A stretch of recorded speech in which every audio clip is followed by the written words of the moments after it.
रुंबां हायना गोनां नोंजों समायथाव गैया बे मुलुगाव फै नों आंनि खाथियाव था नों आंजों लोगोआव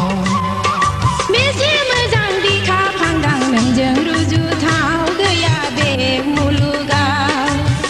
फै नों आंनि खाथियाव था नों आंजों लोगोआव खानाय रुंबां हायना गोनां नोंजों समायथाव गैया बे मुलुगाव फै नों आंनि खाथियाव था नों आंजों लोगोआव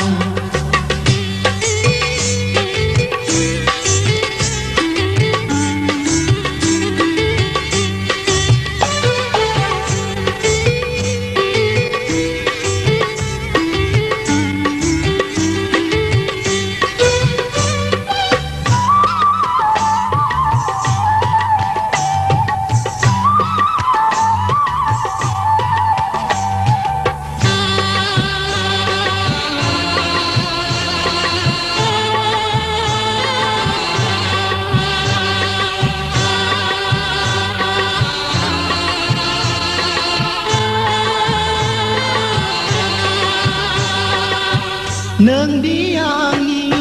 गोरबोनि दाउ मैना नोंदि आंनि जिउनि आंगो सना जारौ गुस्थिया नोंनि बेसे समायना नोंनि देंखोआ बेसेदि गोसोथावना जोंनि अनलायनाया बे मुलुगाव गोसारलांगोन जोंनि अनलायनाया बे मुलुगाव गोसारलांगोन खानाय रुंबां हायना गोनां नोंजों समायथाव गैया बे मुलुगाव फै नों आंनि खाथियाव था नों आंजों लोगोआव फै नों आंनि खाथियाव था नों आंजों लोगोआव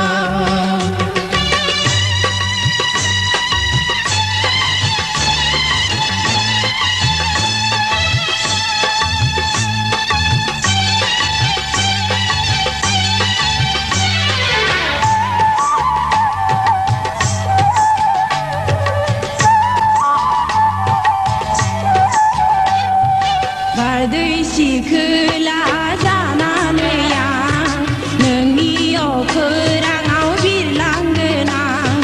बारदै सिखोला जानानै आं नोंनि अखोराङाव बिरलांगोन आं